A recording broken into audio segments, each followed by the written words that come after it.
Assalamualaikum warahmatullahi wabarakatuh. Ketemu lagi dengan saya, Herman Jambek. Kali ini saya akan membahas tentang kitab adalah sumber kehancuran umat yang beragama Islam. Kitab adalah sumber kehancuran umat yang beragama Islam.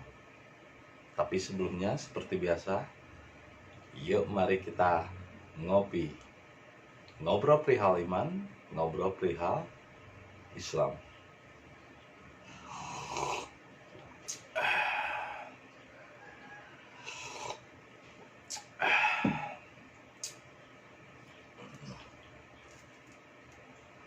Bagi umat Islam, beragama Islam, bukan umat Islam ya, umat yang beragama Islam, mungkin kebenaran dan kenyataan itu akan menjadi pahit untuk diterima, karena memang kebenaran itu pahit.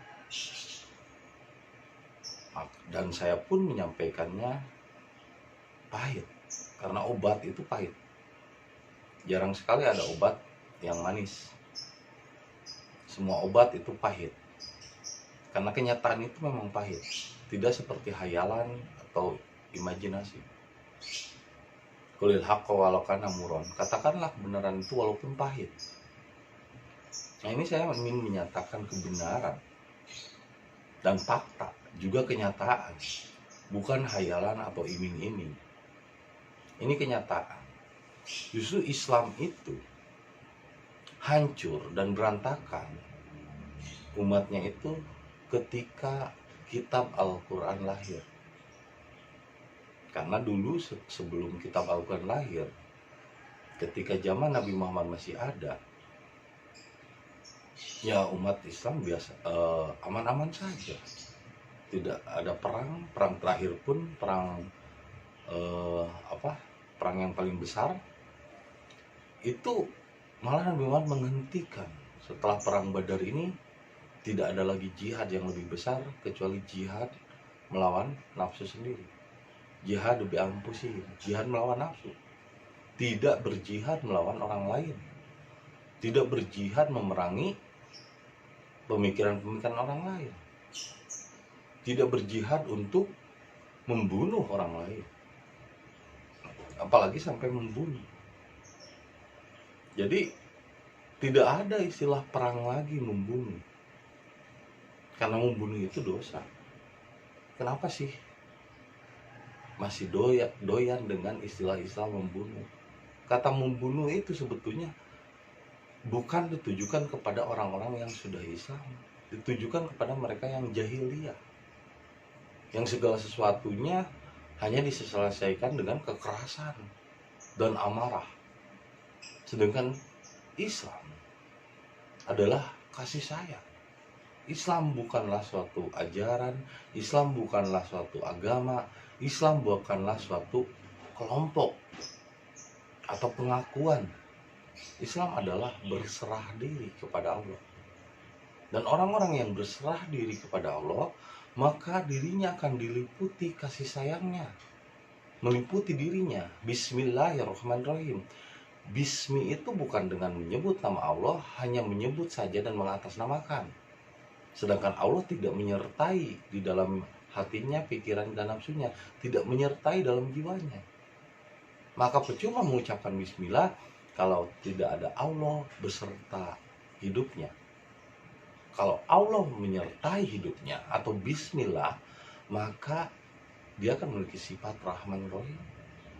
Tidak ada peperangan yang namanya perang melawan orang lain dan membunuh orang lain, tapi perangnya melawan diri sendiri.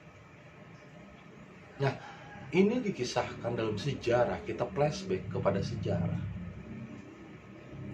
Sebelum Nabi Muhammad meninggal, tidak ada yang namanya kitab Al-Quran. Sebelum Nabi Muhammad meninggal dan ketika Nabi Muhammad hidup, tidak ada yang namanya kitab Al-Quran.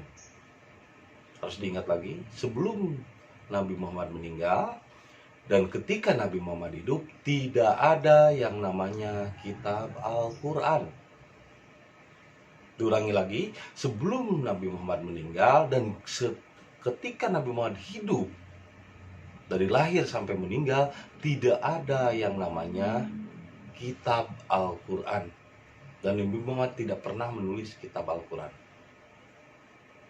Nabi Muhammad menyampaikan wahyu itu melalui getaran rasa, wajilat qulubuhum, yang menggetarkan hati, lalu keluar dalam tingkah laku dan perbuatan yang mencontohkan, tidak dalam ucapan-ucapan. Kalaupun ucapan-ucapan itu hanya pendek. Jadi tidak ada yang namanya kitab Al-Quran atau Allah berkata-kata melalui kitab. Nabi Muhammad tidak pernah menulis kitab.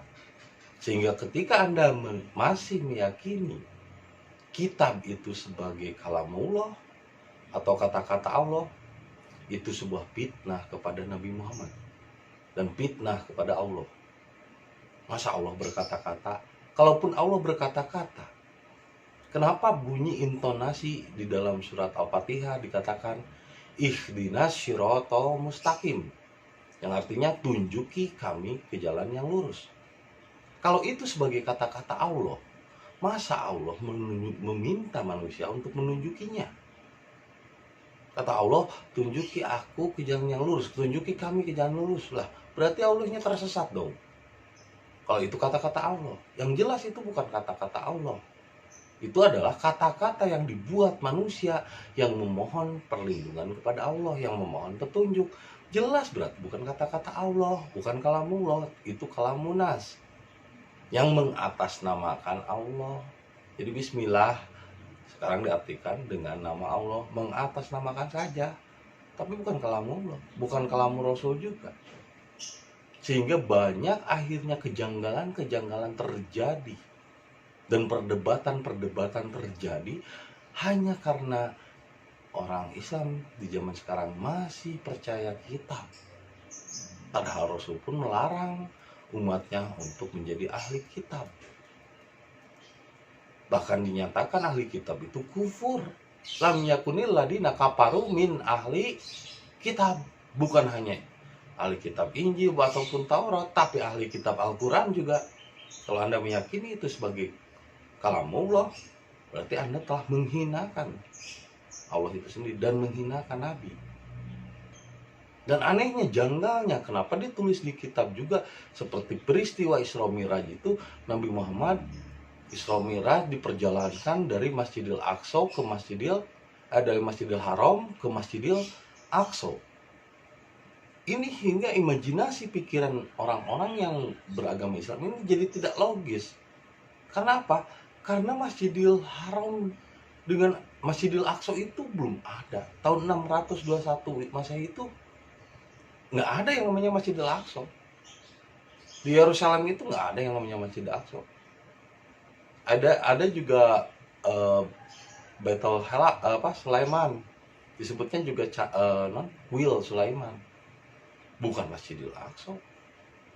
Masjidil Aqsa dibangun tahun sekitar 700-an atau 670-an atau 700-an oleh waktu itu setelah Perang Sarim, setelah Nabi Muhammad nggak ada, barulah dibangun Masjidil Aqsa. Lah bagaimana diceritakan, dikisahkan di dalam Al-Quran, diperjalankan dari Masjidil Haram ke Masjidil Aqsa. Lah Masjidil Aqsa-nya nggak ada, tahun 620 belum ada Masjidil Aqsa, itu cuman tempat rata dan tempat sampah, karena waktu itu dihancurkan. Dan bagaimana dikatakan itu masjid? Karena masjid itu tidak ada saat itu. Sebetulnya udah ada yang namanya kuil-kuil ataupun tempat-tempat ibadah ataupun gereja. Tapi yang namanya masjid di Yerusalem nggak ada waktu itu. Jadi yang dimaksud dengan perjalanan Isra Miraj Nabi Muhammad dari Masjidil Haram ke Masjidil Aqsa bukan dalam artian fisik di luar diri, bukan. Itu perjalanan Masjidil Haram itu nafsu, yaitu Baitul Makmur, Baitul Muqaddas, Masjidil Aqsa. Ini Masjid Al-Makmur, ini Masjid Al-Aqsa hati. Dan Baitul Haram di bawahnya, di bawah perut Masjidil Haram. Nah ini Baitul Aqsa, Baitul Aqsa itu ini Masjid Al-Aqsa, bukan dalam artian di luar fisik. Perjalanan Nabi Muhammad itu adalah dari nafsu naik lagi ke hati, dari pikiran, nafsu, terus ke hati, terus ke jiwa. Bukan dalam arti perjalanan di luar diri, keluar. Makanya barang siapa yang mencari Tuhan keluar dirinya, murtad. Jadi pengertian murtad sekarang pun keluar dari agama, ya nggak masalah kalau keluar dari agama, bro. Kalau Anda tidak berani keluar dari agama, justru Anda tidak akan pernah Islam sampai kapanpun. Karena Islam bukan agama. Tapi kalau Anda keluar dari diri, itu jelas murtad. Karena Islam tidak pernah mengajarkan untuk keluar dari diri. Hanya orang-orang bodoh yang mencari kebahagiaan di dalam diri, tapi ia mencari keterangan di luar dirinya. Jadi ketika misalnya kita masih mempercayai ayat-ayat kitab-kitab yang sebetulnya ditulis oleh manusia, oleh orang-orang setelah Nabi wafat, itu adalah kebodohan dan penistaan kepada Allah dan penistaan kepada Nabi Muhammad. Itu sangat menghinakan Nabi Muhammad, karena Nabi Muhammad tidak Isra Mi'raj dari Masjidil Aqsa ke dari Masjidil Haram ke Masjidil Aqsa di Yerusalem, nggak ada, karena waktu itu nggak ada Masjidil Aqsa di Yerusalem tahun 621 itu. Maksud dari perjalanan itu bukan perjalanan fisik, tapi perjalanan ruhani. Nah, sehingga dengan adanya keterangan kitab ini, umat Islam jadi bodoh sekali gitu. Akhirnya kita menganggap Isra Mi'raj itu perjalanan fisik. Sebetulnya tidak ada perjalanan fisik, adanya juga perjalanan spiritual, perjalanan rohani. Dan kenapa wahyu diturunkan di gua, bukan di masjid? Memangnya waktu itu sebelum Nabi Muhammad lahir memang nggak ada masjid? Sudah ada kuil-kuil itu. Kan Ka'bah juga udah ada, sholat juga udah ada. Kata siapa sholat itu setelah Nabi Muhammad Isra Mi'raj? Sebelum Nabi Muhammad Isra Mi'raj juga sholat, yang namanya sholat itu udah ada, bro. Orang Ka'bahnya juga udah ada sebelum Ibrahim lahir. Yang namanya masjid itu udah ada. Bahkan di dalam kitabnya juga pernah Nabi Muhammad, kitab Al-Quran juga ada tulisan-tulisan tentang Masjid Diror. Ini yang jarang dipahami orang-orang umat beragama Islam. Ada tulisan-tulisan Masjid Diror, kenapa nggak dibahas? Masjid Diror itu adalah sebetulnya kuil-kuil di zaman dulu yang dilarang untuk dimasuki oleh orang-orang yang beragama Islam. Bukan agama sih, orang-orang Islam yang mengikuti Nabi Muhammad, karena di tempat tersebut hanya dijadikan fitnah, hanya dijadikan tempat untuk menghasut, tempat untuk orang menjadi dengki, tempat orang-orang berkumpul, orang-orang munafik, disebutnya Masjid Diror. Nah, sebelum Nabi Muhammad lahir juga udah ada tempat-tempat itu, cuman diberi nama masjid itu setelah Islam kafah. Sebelumnya udah ada tempat-tempat itu, disebutnya kuil. Seperti misalnya di Yerusalem sebetulnya udah ada, tapi tidak disebut masjid, disebutnya kuil. Hanya dinamailah setelah Islam menang waktu itu Futuh Mekah, dinamailah masjid, yang artinya dari bahasa Arab tempat untuk sujud. Padahal namanya tempat sujud dimanapun berada, tidak selalu harus di masjid, di kebun, di hutan, di tempat yang manapun asal bersih, ya bisa dijadikan masjid. Karena masjid itu bukan suatu tempat, hanya dibuat monumen, simbol tempat, ya. Tapi sebelum itu sudah ada kuil-kuil, sudah ada tempat-tempat peribadatan. Lalu kenapa Nabi Muhammad mendapatkan wahyu itu tidak di kuil atau tidak di masjid? Kenapa di gua? Karena di masjid itu kebanyakan orang masih membahas menurut akal pikir, membahas memakai kitab. Padahal Nabi Muhammad waktu itu nggak ada kitab Al-Quran. Nabi Muhammad nggak pernah bawa-bawa kitab Al-Quran.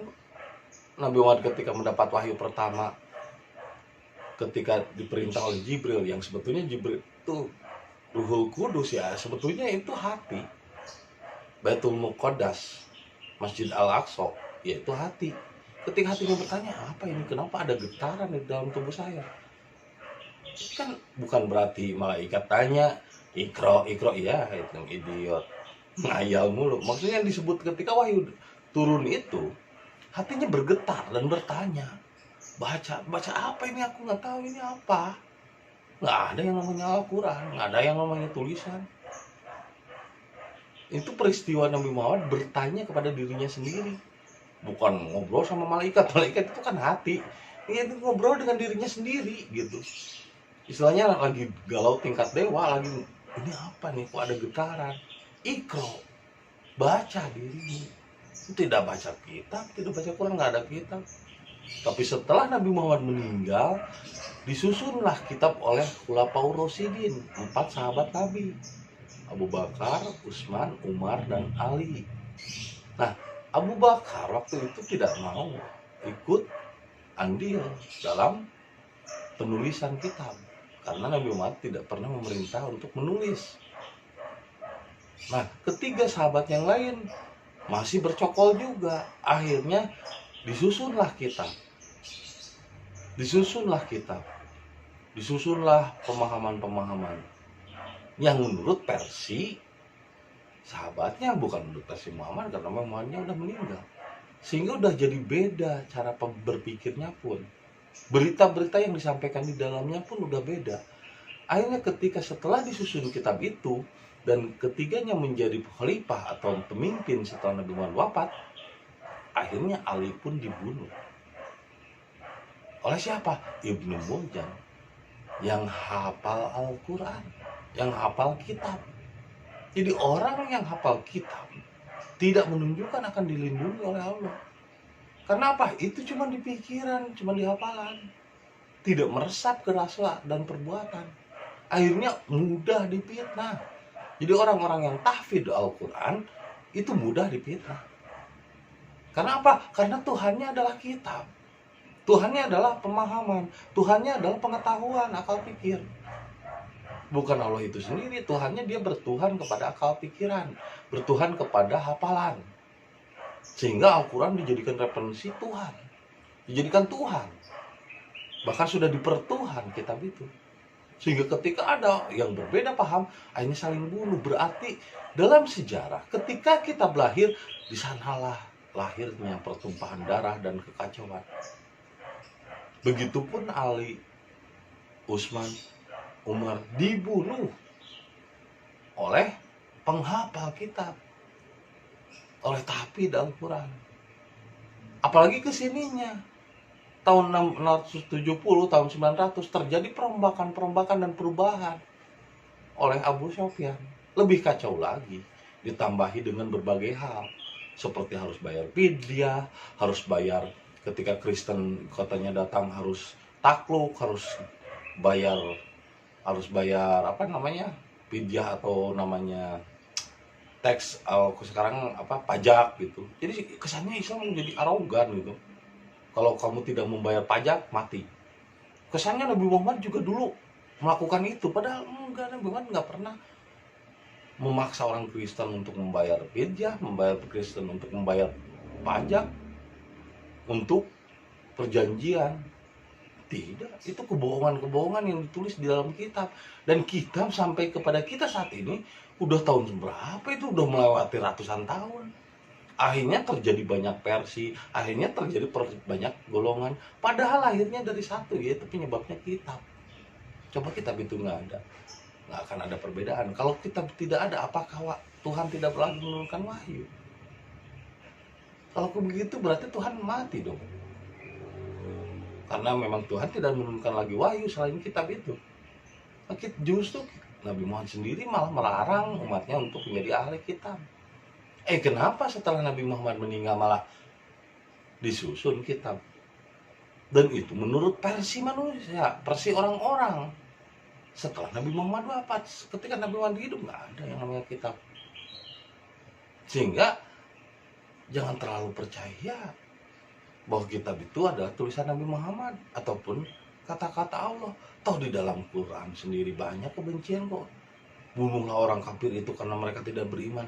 Siapa yang memerintahkan seperti itu? Nabi Muhammad tidak pernah mencontohkan. Allah tidak pernah menyuruh begitu.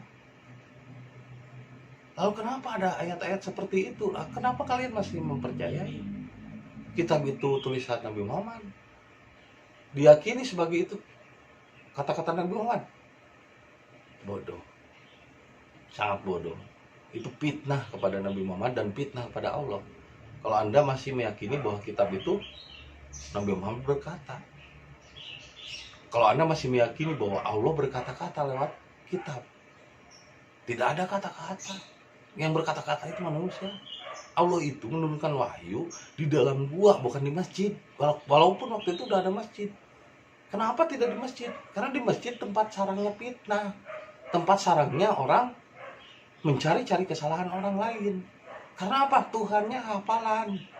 Tuhannya lahir dari kitab yang dihafal, bukan Tuhan yang menggetarkan jiwanya. Sedangkan yang namanya wahyu adalah najala ruhul amin, turun kepada jiwa-jiwa yang tenang, bukan kepada pikiran, bukan kepada hafalan. Apalagi sekarang orang disuruh ngapalin Quran. Aduh, itu mah benar-benar penyesatan dah. Dari kecil kita udah dicokokin doktrin, dogma, akhirnya lupa kepada kesadaran dirinya sendiri. Akhirnya banyak orang yang lupa jati dirinya. Sehingga kalau orang lupa jati diri, maka dia akan lupa siapa Tuhannya. Akhirnya karena dia terus menghafal, jadi Tuhannya itu adalah kitab. Padahal Nabi tidak pernah menulis dan Allah tidak pernah berkata-kata. Kalaupun Nabi pernah berkata-kata, tapi ketika kitab ditulis, ditambahin lagi, dikurangin dan lain sebagainya, akhirnya banyak berita-berita kebohongan di dalam kitab Al-Quran. Akhirnya diseranglah oleh orang-orang yang di luar agama Islam bahwa Nabi Muhammad pembohong. Padahal Nabi Muhammad sangat jujur. Yang bohong itu adalah kitab. Dan kenapa kalian masih percaya kitab? Nabi Muhammad tidak pernah menulis kitab. Allah tidak pernah berkata-kata. Lalu kenapa kebohongan-kebohongan dipercaya, diyakini? Sama seperti ketika seseorang, oh di kebun itu banyak ikan lele sama ikan cana, ayo kita mancing di sana. Akhirnya orang-orang pada berkerumun, 5 orang, 10 orang, karena iman untuk mancing di kebun. Iman saja tidak cukup, bro. Anda harus punya logika. Ini kebenaran itu pahit. Meskipun dikatakan kebun itu banyak ikan lelenya, jangan dulu percaya sebelum Anda sendiri membuktikan fakta-fakta dan kenyataan-kenyataan. Karena kenyataannya setelah kita lahir, disitulah terjadi banyak pembunuhan dan kekacauan, dan Islam pun menjadi pecah belah. Akhirnya orang-orang Islam yang zaman sekarang hanya bergerumul, hanya istilahnya bertengkar masalah politik, kekuasaan dan lain sebagainya. Akhirnya saling beradu dan terjadi pecah banyak golongan setelah kitab lahir. Sebelum kitab nggak ada. Bahkan Nabi Muhammad itu menyatukan semua golongan, 360 golongan, 360 yang tadinya 360 penyembah berhala, patung, disatukan, digabungkan menjadi rukun. Tapi setelah Nabi Muhammad meninggal, kitab lahir, Islam pun menjadi pecah, menjadi banyak golongan. Berarti jelas kitab menjadi sumber kekacauan di dalam agama Islam. Karena kitab itu tidak sepenuhnya dan murni kata-kata Nabi Muhammad. Apalagi menyatakan kata-kata Allah. Kalau Allah nggak berkata-kata, kalau Nabi Muhammad mungkin berkata-kata. Ibaratnya kayak gini lah, pernah saya jelaskan. Kitab itu ibaratnya segelas kopi ini. Dan ketika Nabi Muhammad meninggal, lalu orang-orang setelah Nabi Muhammad meninggal punya kepentingan untuk mengatasnamakan Allah, mengatasnamakan Nabi Muhammad di dalam kitab, dan ditambahilah racun sianida ke dalamnya. Meskipun sebagian dari kata-kata di dalam kitab itu benar, pernah dikatakan oleh Nabi Muhammad, tapi ketika dicampur oleh kepentingan-kepentingan orang-orang setelah Nabi Muhammad meninggal, kepentingan politik, kepentingan Abu Sufyan yang ingin berkuasa dan menguasai dunia, akhirnya kopi dicampur sianida. Silahkan Anda minum, dan jelas itu akan menjadi racun bagi tubuh Anda. Sehingga sebetulnya percaya kepada kitab sama dengan menghinakan Nabi dan menghinakan Allah. Karena Tuhan tidak pernah menulis, karena Nabi tidak pernah menulis. Nah, itu dituliskan oleh orang-orang setelah Nabi Muhammad wafat. Walaupun benar, sebagiannya ada yang ditulis, yang dikatakan oleh Nabi Muhammad. Tapi yang namanya ditulis setelah manusia meninggal, itu sama dengan kopi dimasukin racun cyanida. Dan itu akan menjadi racun bagi umat Islam yang ada di zaman sekarang. Kalau saya sih minumnya kopi yang murni, tidak dicampur cyanida. Ya, jadi tetap sehat. Coba Anda rasakan bagaimana kopi yang sudah dicampur racun cyanida. Makanya akhirnya terjadilah kematian logika bagi umat-umat Islam yang ada di zaman sekarang, karena mereka terlalu percaya pada kitab. Dan tanpa sadar sebetulnya Tuhan mereka bukanlah Allah, tapi Tuhan mereka adalah kitab. Makanya kenapa Nabi Muhammad mendapatkan wahyu di Gua Hira, bukan di masjid. Padahal waktu itu mungkin sudah banyak masjid di Mekah dan di Madinah. Walaupun sebutannya belum masjid atau kuil, disebutnya oleh Nabi Muhammad Masjid Dirar, tempat yang berbahaya, yang dimana tempat tersebut banyak fitnah yang dilakukan oleh ahli-ahli kitab. Janganlah kalian menjadi ahli kitab. Ya, jadilah orang-orang yang senantiasa Islam kepada Allah atau berserah kepada Allah, berserah dirilah kepada Allah. Allah meliputi diri kok, tidak di luar. Kalau kita mencari Tuhan keluar diri, itulah murtad yang sungguhnya. Murtad itu bukan keluar dari agama Islam, bodoh amat orang dengan aturan agama Islam. Break the rule, then you know the rule. Hancurkan aturan, maka kamu akan tahu aturan yang sesungguhnya untuk dirimu. Jadi kalau kalian masih terikat aturan, maka ini seperti kuda yang terikat dan diikat ke bangku plastik. Dia tidak bisa berdiri sendiri. Atau seperti kerbau yang diikat dan dituntun sama anak kecil. Itu adalah kebodohan, karena masih terikat oleh aturan. Break the rule, then you will know the truth of your rule. Hancurkan aturan-aturan, hancurkan ikatan atau akidah-akidah yang membuatmu terikat seperti kambing, seperti kerbau, seperti kuda. Jadilah manusia. Break the rule. Kurbankanlah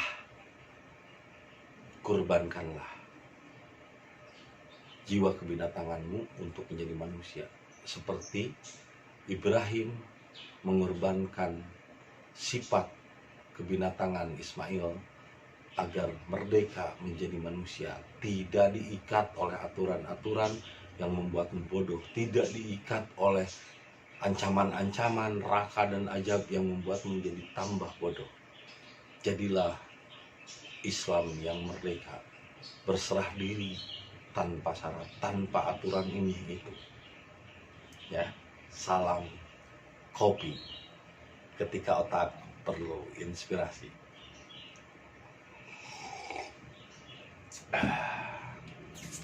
Sampurasun, sampai ketemu lagi di video-video berikutnya, dan terima kasih atas kesetiaannya menonton video saya. Assalamualaikum warahmatullahi wabarakatuh.